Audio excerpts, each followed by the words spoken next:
Hoje, no Entrevistando Cientistas, nosso grupo tem o prazer de entrevistar Dr. Graham McFadden.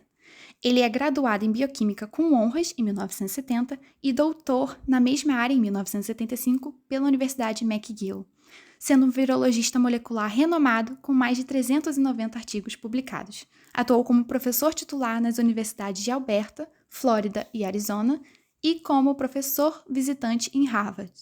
Foi diretor do Centro de Biodesign para Imunoterapia, Vacinas e Viroterapia de 2016 até 2023. Também atuou como editor sênior da Molecular Therapy Oncolytics e foi presidente da Sociedade Americana de Virologia de 2015 a 2016. O laboratório do Dr. McFadden foi pioneiro no campo da anti-imunologia, descobrindo como os vírus burlam o sistema imune e, a partir disso, avançou o estudo para o uso de poxvírus como viroterapia oncolítica no tratamento do câncer, particularmente com um poxvírus específico de coelho, chamado vírus do mixoma. Dessa forma, ele cofundou em 2019 a Oncomix Therapeutic. Ao olhar para o início de sua trajetória profissional, qual era seu foco principal de pesquisa e qual foi o ponto de virada ou a oportunidade que o levou a interligar duas áreas aparentemente tão distantes, a virologia animal e a oncologia humana?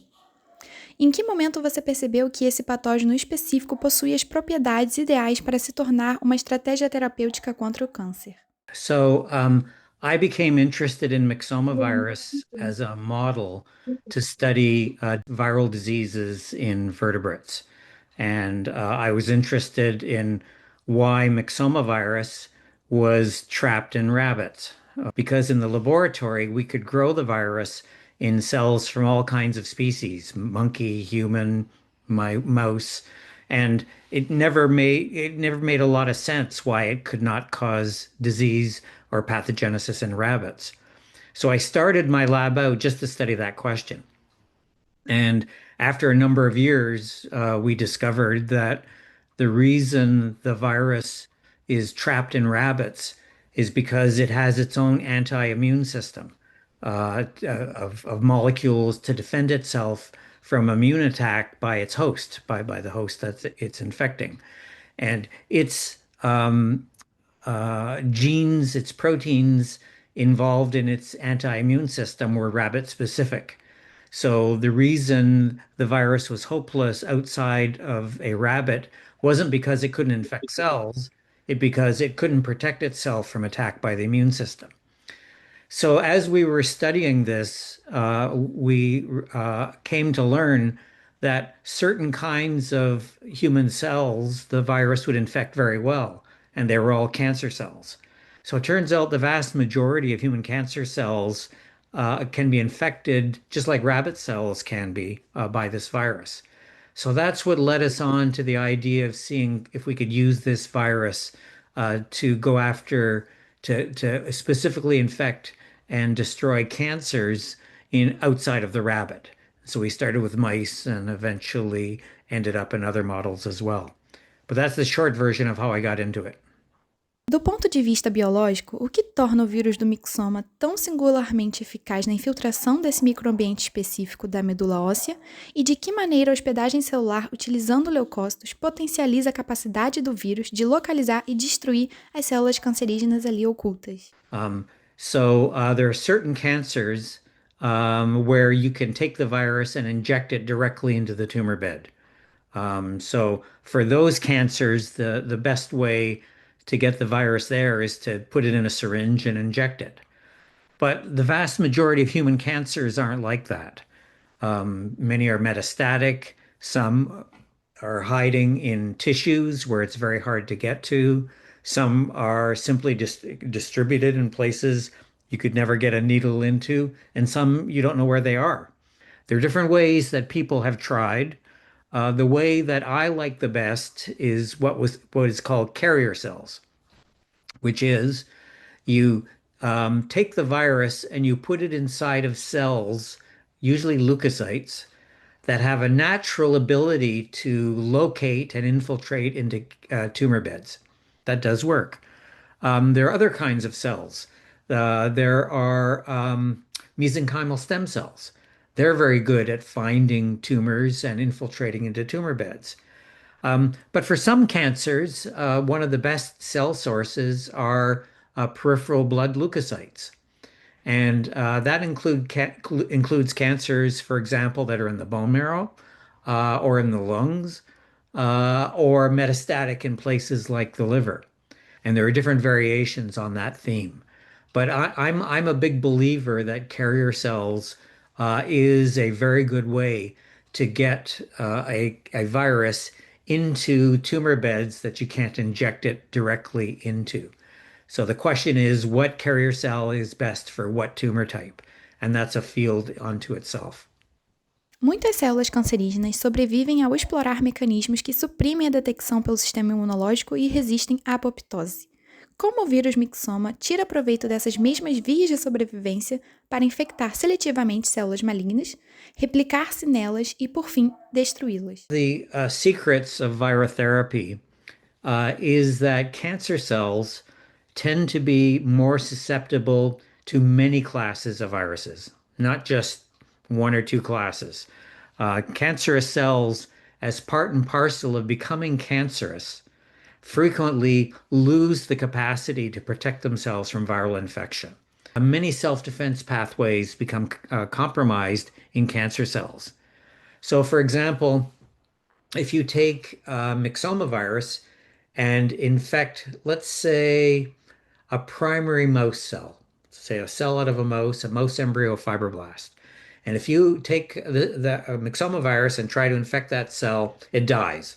It simply will not replicate. So it's what we call a non-permissive infection. But if you take those same mouse cells and transform them into the cancerous phenotype in the lab, if you do that, all of a sudden the cells switch from being non-permissive to fully permissive to the virus. And that's because as they become transformed, they give up pathways involved in self-defense. And so that's a general theme. It's true for many, many viruses. It's not just myxoma virus. It's not just the known oncolytic viruses. So that's a common theme. And most of oncolytic virotherapy exploits some variation on that theme. Quais tipos de câncer parecem ser os candidatos mais promissores para a terapia com o vírus do mixoma e por quê? Myxoma virus doesn't care what kind of cancer cell it's in. No oncolytic virus cares about the tumor type. Success there's two ways to define success. One is success in animal models and what's called preclinical models, and the other is success in people. So we have a lot of data of success in animal models and preclinical models, but myxoma virus hasn't yet been in people, in cancer patients. So for myxoma virus, we don't know what human cancers will be the most susceptible. In preclinical models, in mouse models, the virus doesn't seem to care. If you can deliver it, if you can get it into the tumor bed and it can replicate, it will, and it'll kill the cancer cells. So a more important question is what kind of cancers are amenable to virotherapy? And so if you look in people, there are different kinds of cancers, and they tend to be discovered at different times, at different stages. So some cancers tend to be picked up in people at early stage, and for some cancers, they're at a very late stage. So in general, the earlier you detect a cancer, the more likely it is virotherapy will work against it. And that's true of not just virotherapy, that's true of all therapies. The other thing that's key is that in order for virotherapy to work, you need an intact immune system in the cancer patient. And because the virotherapy just launches a new immune attack against the tumor bed. The virus doesn't kill all the cancer cells. It allows the immune system to see the cancer bed in a new way by virtue of the fact that it's infected and it presents new epitopes to the immune system. But you have to have an immune system. And so many cancer patients, as part and parcel of their therapies, undergo very rigorous treatments, things like chemotherapy that wrecks their immune system. One of the things we've learned is that if you take cancer patients that have failed chemotherapy and have had a wrecked immune system, they don't respond as well to virotherapy or immunotherapy because they don't have an immune system anymore. The chemotherapy wrecked it. What is really important is at what stage is it, how far has it advanced, and how much of the immune system in the host is still intact. So those are the key determinants of whether or not virotherapy will be successful, and it's true of also immunotherapy.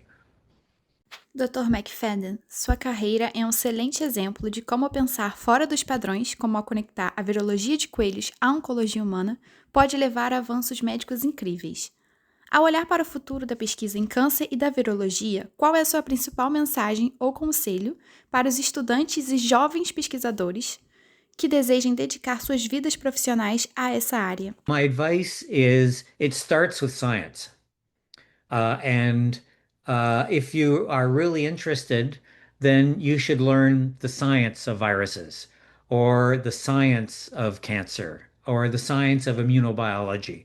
Um, the way the future will be paved is by people who are studying the fundamental science, asking fundamental questions, not necessarily asking, can I cure cancer today, but rather asking specific questions about to Mother Nature about how viruses is working, how immune systems are working, how cancer can be manipulated, and starting with the fundamental science. So my advice is, if you want to cure cancer, start by conducting science. And the best way to do that is to begin with academic science, and then you can move to translational academic work at a later stage. That's my advice.